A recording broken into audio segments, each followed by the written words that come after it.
All right. Welcome once again to the beatzillapdx official show. This is beatzillapdx official news break. And this kind of special report is a very simple topic.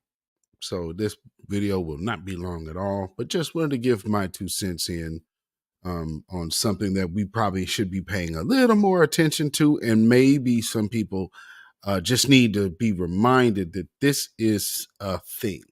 But before we get into it, ladies and gentlemen, if you could hit that like button, share this out on your social media, subscribe to this channel if you have not already done so, and if you would like to become a member as well by hitting that join button. And when you subscribe to this channel, make sure you hit the notification bell, hit the word all, that way you'll be notified anytime this channel goes live or a video is uploaded or premieres. So with that being said,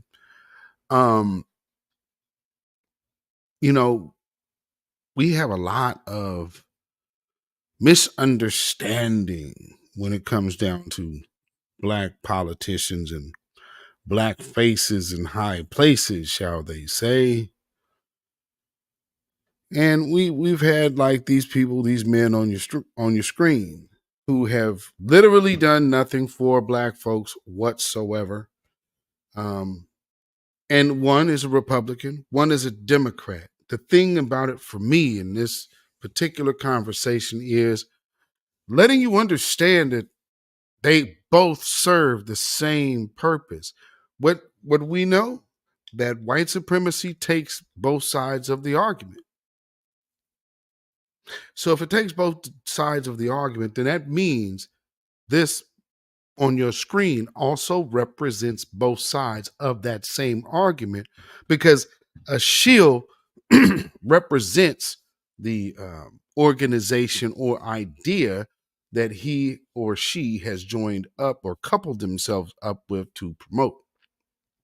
In this case, it is make sure that you are in a position to always stifle Black folks.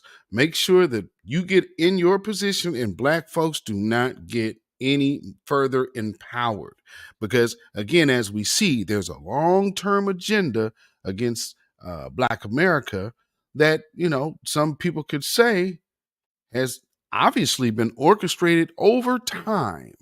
In this case, we see a long-standing period of time with Joe Biden's hands in politics, and his upbringing of being around and being the understudy of a Strom Thurmond.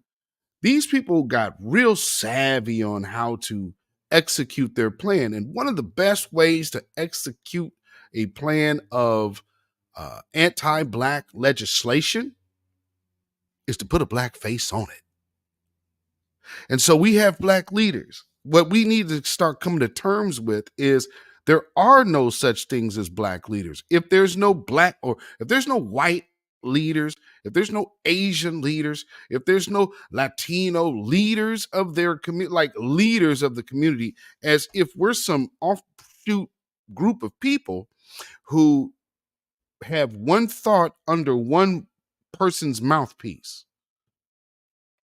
That's literally what that is kind of doing. So there is no Black leader, especially with our generation. The code's the leader. Some people out here might say, well, what's the code and this and that? You know what the code is. People might fall astray. Well, such is life. No one's Jesus out here. No one is the savior. Everybody is human. So if they fall off, that doesn't discredit the code. And I think for those of us too much, I've seen it happen. People get in their feelings over certain things that happen in life, and then we start attacking the code. We've seen this happen over the last couple years. Well, man, what's the code? If the code doesn't fit what I'm feeling right now, the code is not about your feelings. The code is about empowerment. Let's keep it simple. We put it in the frame of reference. Everyone, when they talk about racism and white supremacy, should always start by saying that the focus, the objective should be replace white supremacy with justice. Those are the 5 basic words. And speaking of replacing, see, when Black empowerment is talking about replacing white supremacy with a system of justice, well, that system starts looking to replace us. This country is doomed. It is doomed, not just because of African Americans, but because by 2040, this country is going to be minority white European. You hear me? Minority white European. And you guys are going to have to start working more with Hispanics, who make up a larger portion of the population than y'all do. Not just about importing illegals here, but also the underhanded slight to say that society under a Black occupation somehow brings the world to ruin. And this is how this man feels comfortable talking in front of so-called Black leaders. I again reaffirm my case that all of these so-called Black leaders actually hate Black people. And what they are there to do is be anti-Black blackness. We see what the tethers are used for. They're used for anti-Black blackness. And so when we call out people that misrepresent our groups, such as our own bootlicking shields, such as the two you see on your screen, and also these tethers who get checked out here on the daily, it's because they are with the agenda of anti-Black blackness. If y'all remember the video I played in, I believe, my last live of the Thailand, the women over in Thailand, and they were talking about how they view Americans. And American, when they say American, they mean white men. They believed everything about Americans was better than them. Their minds were so washed that all they thought about was, well, yes, they're better than us. And they're smarter. They're nicer. They're kinder. They're none of these things. And we allow people like this to come around us to have a fish fry and then tell us to vote for a person that will not do anything for us. And then we'll turn around and say, this is representation of our community. Well, our community has been harmed here for generations through slavery up until now, targeted by the United States government. That's not anything that any other group can say has perpetually been on the laws. And from federal to state to county. No. I mean, I guess in some places you could probably say Chinese at for a short period of time, but it's nowhere near the amount of time for the people who built this place off of free labor, which has still not been recouped. And we have people running around here who came here on the Homestead Act.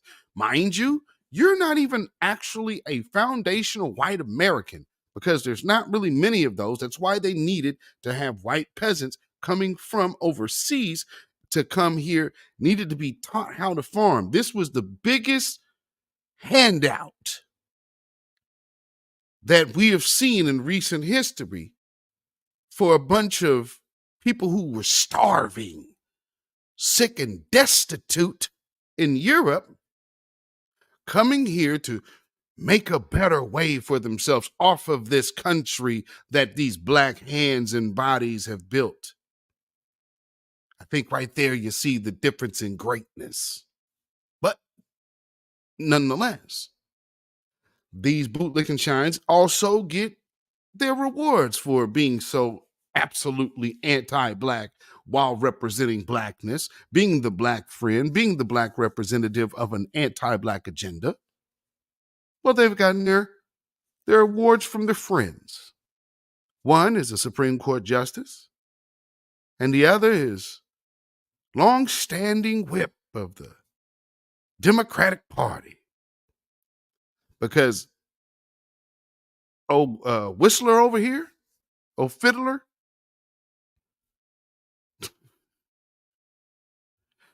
I can still, I can't, it boggles my mind. Like, this is a Q dog, by the way. And just from how you think of Q dogs, like, damn, this is your guy. So at some point, the Q dogs was like, yeah, you know, we gonna just go along to get along, and this is gonna be the order of the day because y'all got this guy as a big old school representative. And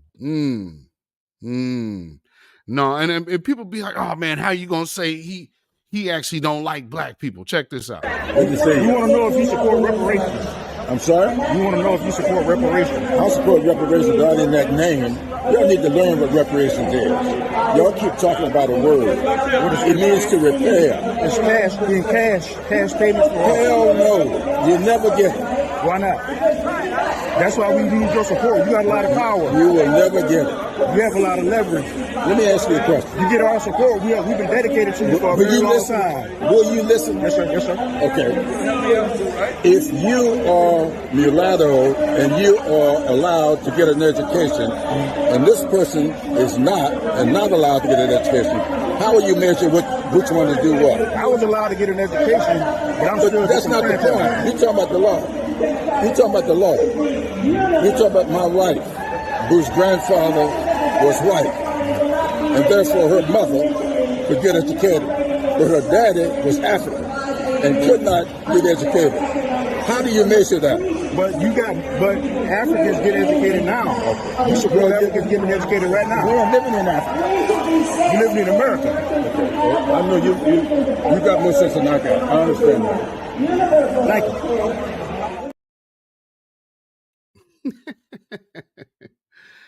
And now see how y'all never get it. Now, who is y'all? See how he look at his own community as being something different than him?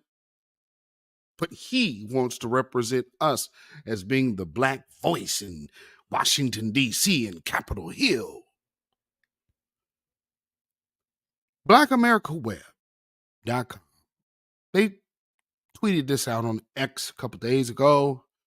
Representative James Clyburn, among notable black leaders, awarded Presidential Medal of Freedom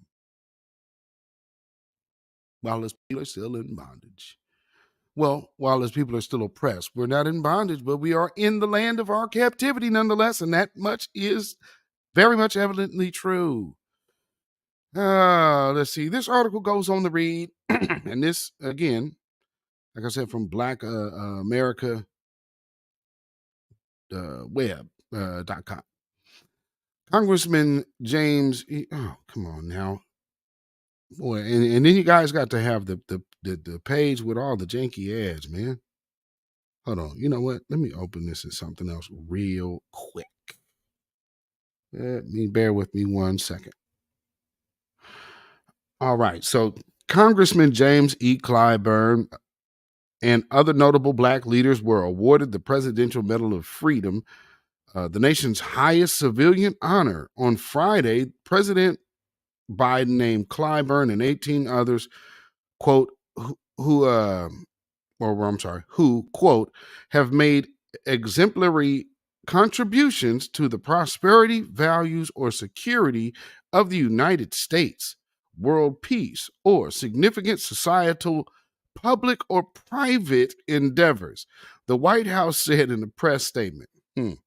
Representative Jim Clyburn is the former assistant Democratic leader and majority whip in the United States House of Representatives.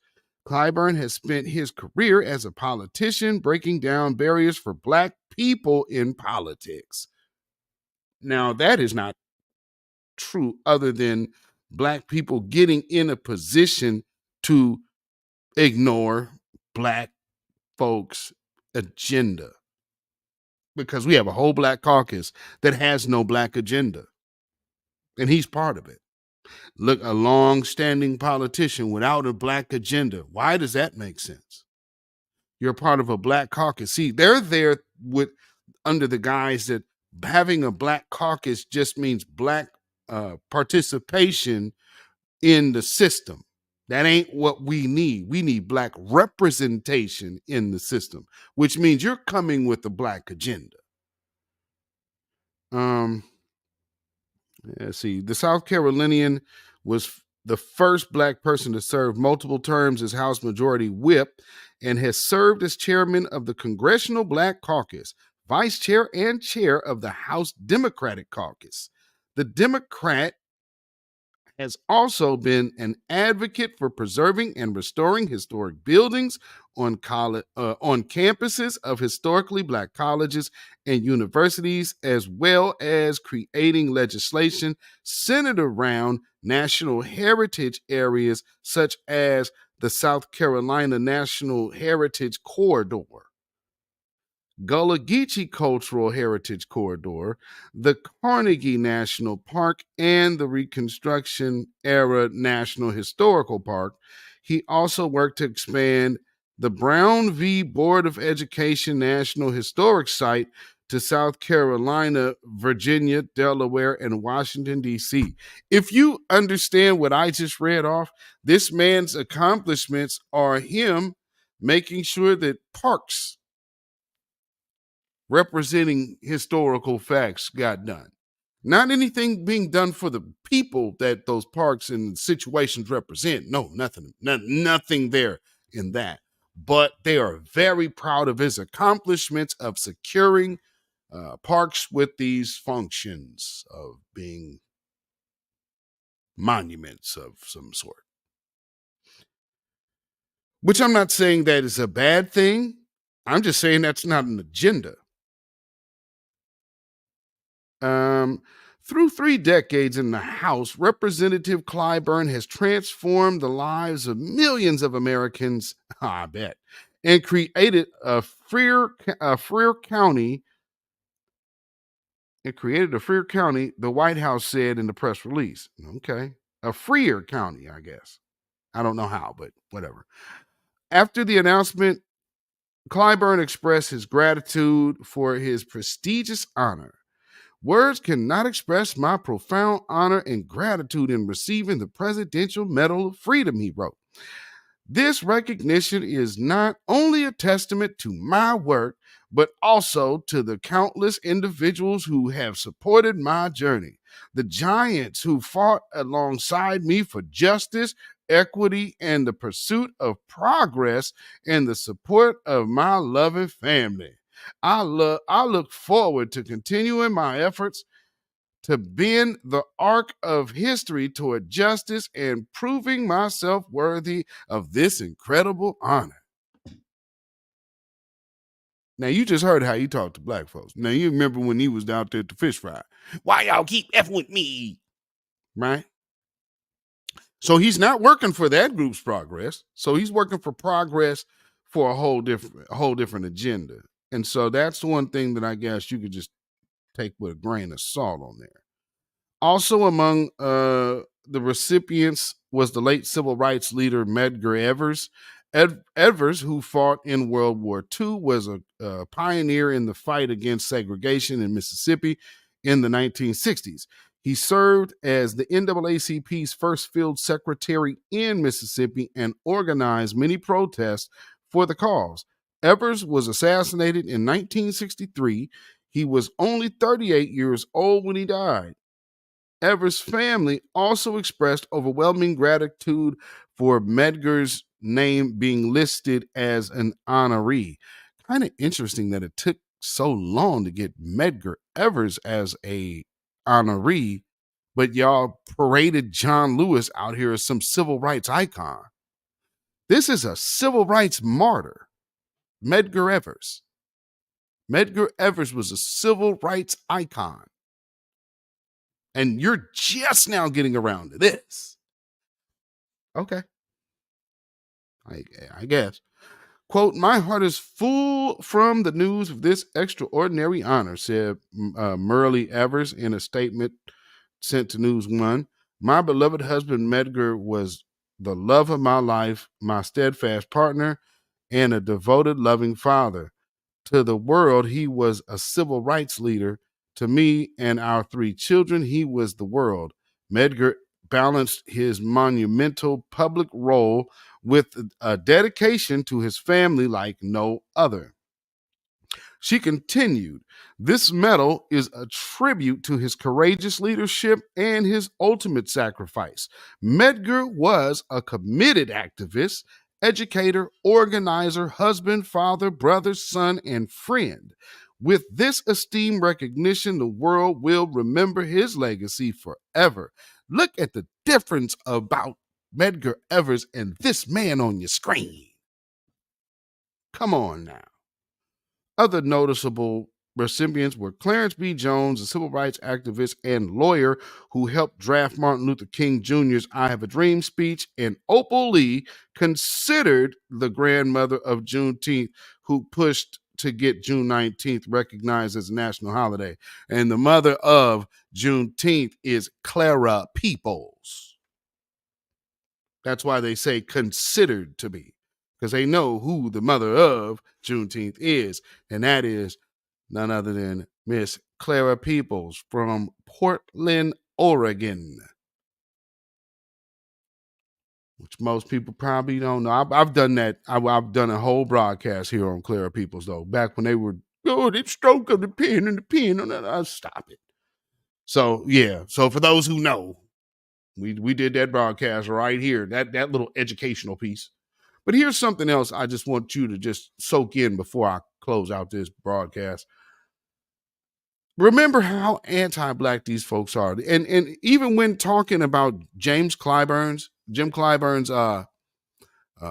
record and history, he's been a lifelong politician, said nothing about being a civil rights activist. Nothing. He want no parts of civil rights. So let that resonate in your spirit. But never forget how much they are ready to go for war for these other folks. We are trying to stand with the Ukrainian people, civilian and military alike, who themselves are the soldiers for democracy. They are being bloodied in the fight for democracy. They are suffering in the fight for democracy. I want to thank Marcy Kaptur for the leadership of the Ukraine caucus. But I too stand with all of my colleagues. Do your job, Mr. Speaker. Call us back and let us vote on the $95 billion that will save lives. So I stand here today, and the only thing I could leave with my voice, hopefully being heard, even as far away as those soldiers on the front line in the bitter cold, that they're not alone. And that if we needed to come back any day, we'd come back and vote on the $95 billion already passed by the United States Senate to put life back in the hands of those frozen soldiers who are trying to save democracy. No, they're trying to save supremacy, because those people that you want all this money to go to are actually neo-fascist Nazis. But, hey, man, that's great. Thanks, Sheila Jackson Lee. And then, even on a smaller scale,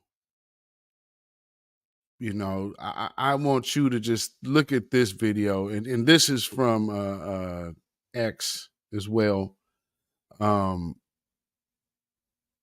Just how these people do not care about us, and they have backed these plays against us, and it is sickening, fam. Since 1968. Beautiful block. Love block. But the quality of life, it is shot. And I want the Mayor Adam to come and spend the night at my house, tonight or tomorrow. So you see what I see at night. They don't have no curfew. There people out there all times of night in their garbage bags, throw their garbage on the streets and take their plastic bags, stealing people packages out their yard. So where's the curfew? I mean, this is 3 o'clock in the morning, they sit on your stoop smoking and drinking. And you ask them to move because you're trespassing, they tell you no. Then you got to take matters into your own hand, you know what I'm saying? But come to this country and love it and respect our neighborhood. Take care of our block, because Hall Street is our home. This is where we live at, They don't give a shit, excuse me. They don't really care about our neighborhood. They don't care about the people. And the mayor He just came in overnight. We didn't even know there was shelter out there. But at least he should have consulted the people in the neighborhood. I said, what he did there? Prison Heights turned their asses around. Howard Beach turned their asses around. Slide Down turned their asses around and run down the Hall Street. So just give us some love. Respect our block like we do. Love it the way we do. I'm in the process. I'm going to sell my house. No, I'm going to sell because I cannot look at my window every night, 3, 4 o'clock in the morning. You're sitting on my stoop smoking leaf and drinking. They smoke more goddamn leaf than anybody. Your taxpaying money, not me, because I'm retired. They get enough for me. They smoke more reefer and drink more than anybody in the world, okay? Because they came here for a better life.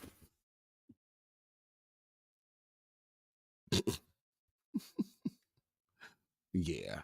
Y'all still believe that crap? I don't know what to tell you. Shout out to Viral News New York. Thank you for that contribution there. And again, there's one other video I want to play. And it's from another unfaithful few.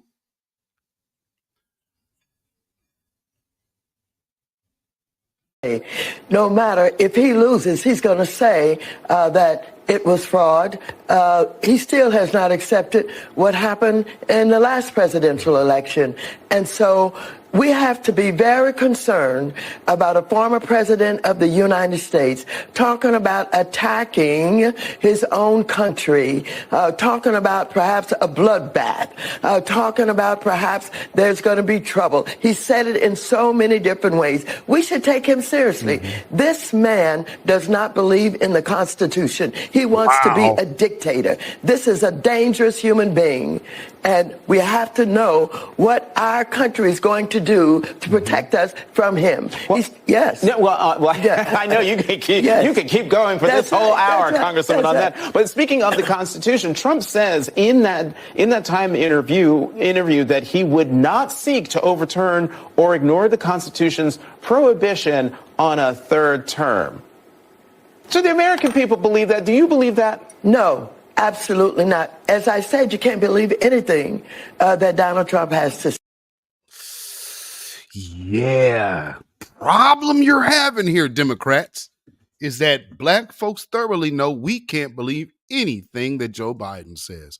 Do you understand the situation we are in right now? Do you guys really, really, truly understand the situation, scenario, the severity of the scenario we are in right now? There are multiple companies that are closing their doors. They're laying off. There's mass layoffs going in all of these Fortune 500 companies, even banks. Why are they having layoffs in this period in time? This is one of the worst economic times ever. And you got these folks up here telling you that you need to be scared of Trump. No, you need to address the damage that this man has caused. And this is your guy. All of you on this watch. I don't want to hear about Trump because there's nothing that anybody that has to go get gas, who has to go grocery shopping, they're not hearing any of your Trump talk. We need to hear a solution about this. With all of these people who are hitting the unemployment line before November 5th, you think you're going to convince them that they need to worry about Trump versus the humongous unemployment line that's going on right now under the current president? You must be out of your mind. No. Oh, no. Oh, no. Let's hear some more of her try to sell it, though. Say Donald Trump will do any and everything that he can possibly get away with. He does not at all support the Constitution of the United States of America. This is a man who we'd better be careful about. And I tell you what I'm going to do. I'm going to ask the Justice Department and I'm going to ask the president to tell us what they're going to do to protect this country against violence if he loses. I want to know. Against violence if he loses? Now, ma'am, you're the only one inciting that line out there. I mean, and maybe you haven't stayed abreast of the current landscape amongst the white supremacist ranks. That whole January 6th thing has basically been defunct. Everybody, like you're not seeing a bunch of rallies. You're seeing these neo-Nazis out here, but they're out here pushing their agenda. And then there's just the red no matter what, folks. So they're gonna go red no matter what. Just like people go blue no matter who. It's no different. It's idiocracy on both sides because idiocracy has been doled out and sold to the masses. And this woman really is trying to sell it, ain't she? About all of those right-wing organizations that he's connected with who are training up in the hills somewhere and targeting, what communities they're going to attack. Hold on. You see how she's trying to do that? All those right wing. No. Don't tell me about no right wing. I just need to know about the racist white supremacists. Because what she's doing is making it seem that there is no anti-blackness amongst the Democrats. And that is an outright lie. That's an fallacy. But she's going to still try to sell the soap. We need to know now, given that he's telling us that there's going to be violence if he loses. We need to know what his plan is and how we're going to be protected. Well, number one, he didn't say the bloodbath did not mean figuratively people were being harmed. So to even keep trying to use that is just whack. But whatever. I'm not, again, have no dog in that fight. But the hypocrisy, I'm not voting for a bunch of hypocrites. That's not what I'm doing. I'm not putting my trust and faith in you. You could sell me on how much of a piece of crap Trump is all you want to. What you're not doing is telling me why I should not be putting my support into my couch. I'm not hearing that message. I'm not hearing that message at all. Why am I not hearing that message? Because that message doesn't exist. Because you have no tangibles for us. You have no black agenda. So you will get no vote. We can vote for the couch. And you have registered voters who did not vote in this presidential election, who might have voted locally and just left those ballots empty. Non-applicable or whatever non-committed. And we'll be writing non-committed in. There is, and at the end of the day, so that just means you want Trump to win and this and that. No. I want black folks to win. And when black folks are winning, it doesn't matter who the politician is. That's the whole point. So you think it ain't my job to worry about what I think somebody gonna give me. Our legislative branch with this Black Caucus is supposed to be there representing our interests. On the local level, our black politicians that are from our neighborhoods that come to us to get their support and votes and money, they're supposed to be up there representing our interests. Why aren't we holding them to the fire? Don't come around here talking about, well, hey, do Palestine. You can kiss our black tails. That's what you can do. We don't need to talk about Palestine, no other. When we have anti-blackness seeped and rooted in white supremacy right here amongst our own ranks in America, I don't think we have time to worry about outsiders' issues. Do you? I know I don't. I most definitely know I don't. And more importantly, I think anybody that's paying attention right now out here in the full scope and grand scope of things should be able to see without a shadow of a doubt. Some of these things going on out here are time wasters or energy wasters or efforts to make sure there is something as important as our black agenda to push in front of the world. Before it was climate change. Now they're trying to make it abortion. They keep trying to make it Palestine. First, they tried to make it Ukraine. But now they're even trying to confuse you with rat beef. Babylon is fallen. Babylon is fallen. let it fall, and let us rise. Thank y'all for tuning in, ladies and gentlemen. Can you dig it? So this just been a brief news break for the midweek report. I just wanted to go ahead and touch on this topic because, you know, I just wanted to make this point and address. And I think I have done that. So with that being said, you know, there's a lot of people that have issues with the grassroots because we aren't bought. We're not paid for agenda wielding shills. What we are mouthpieces of the people who are speaking to the needs of the people and being that liaison to make sure that this message goes out amongst the airwaves to and fro and from sea to sea. But to all of you who subscribe to Anti-blackness, I speak for myself, beatzillapdx official, beatzillapdx official show.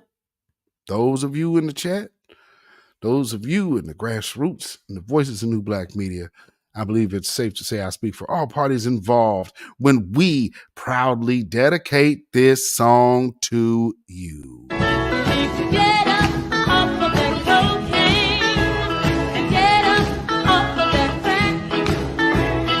Get yourself together and get your mind back. Yes, indeed, ladies and gentlemen. Again, thank you for tuning in. Please hit that like, hit that share button, and you can also follow me on Facebook, Instagram, and Twitter at beatzillapdx. You can email me at ourrealtruth@gmail.com. And if you feel so inclined to put some money in the bucket, you can do so by way of CashApp at $beatzillapdx. That's $beatzillapdx. And we also have CashApp, which is Zilla Music. That is ZILLAMUZAK at PayPal. And with that being said, family, always remember, hashtag hands off our reparations. You have no rights here. We're not under the empire. All right, family. So make sure you turn your notifications on because there will be some more videos coming before Friday, I believe, as well. So just be mindful of that. And with that being said, we are going to get ready to get out of here. So stay black, stay vigilant, stay alive. Black first, black first, black first. Shalom, y'all. Y'all have a blessed evening. Peace. When you know who Satan is, yes, sir, you don't have to kill him. No. The stone of truth. Yes. See, that's what you throw. Yes, right. Allah says, had we wished to take a pastime from before, surely we would have done it. Nay, we cast truth at falsehood till we knock out its brains. Every one of you that knows the truth, stand up and tell it from the mountaintop. Black people can't take it no more. So wherever you are on the job, in the factory, I don't care where you are. If you know the truth, stand up on the truth and tell Satan, who the hell are you to try and pick my friends? Farrakhan is God's man, and you are from the enemy of God. So to hell with you. Stand up on it like a man.